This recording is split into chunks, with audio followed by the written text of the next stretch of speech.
المهم انا باش كنعاود لكم الحقيقه. انا كبرت في واحد الدار عاديه بحال جميع الديور ديال الناس الفقراء، فيها صالون، بيت نعاس، طواليط وكوزينه. وسبحان الله العظيم ديما كتلقى الكوزينه بارده والصالون بارد. كتجي حتى البيت النعاس وتتلقاه دافي. علاش؟ عنده بعد تاريخي، فهمتي؟ تشنت فيه حروب، سقطت فيه أنظمة، تسينات فيه عدة معاهدات سلمية وغير سلمية للنهوض بهذا القطاع.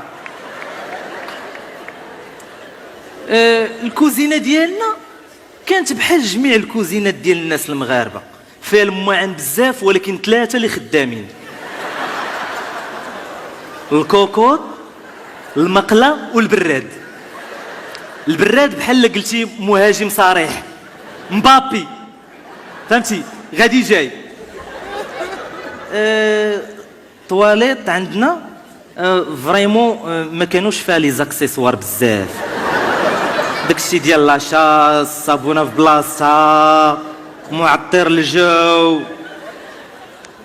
سطالو روبيني وثقبه في الارض.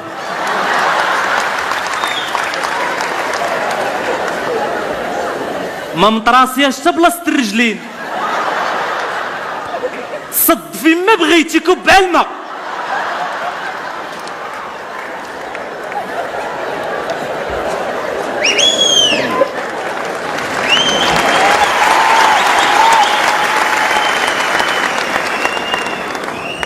وملصقين حداك هنا البانيوات، وهذوك البانيوات كتلقى واحد وسط واحد وسط واحد.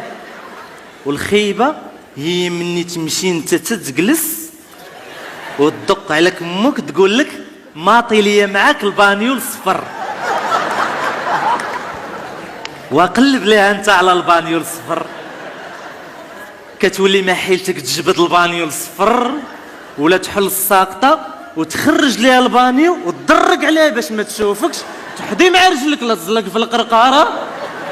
ما كتجي فين دير هادشي كامل حتى تيهرب لك المورال.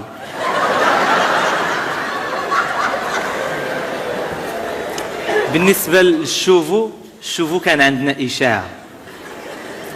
مني كنبغيو ندوشو كتدخل معاك بوطه صغيره ومقراج كتعمرو بالماء،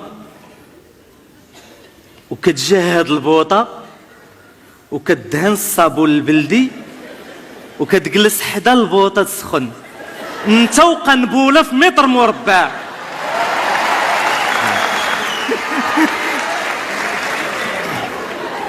انا باش نعاود لكم الحقيقه، انا قبل ما ندير هاد الدومين ديال الكوميديا كنت خدام في واحد الشركه ديال الصباط.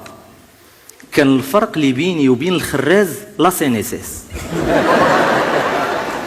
باقي عاقل على اول مره غادي نتخلص، اول مره اول شهريه كنت كنشي 36,000 ريال، اقسم بالله تا بصح 36,000 ريال باقي عاقل اول مره غادي نتخلص.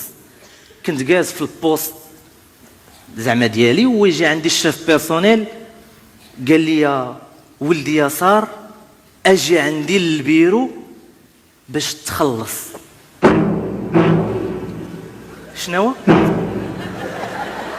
انا غنتخلص 36,000 ريال ديالي بوحدي؟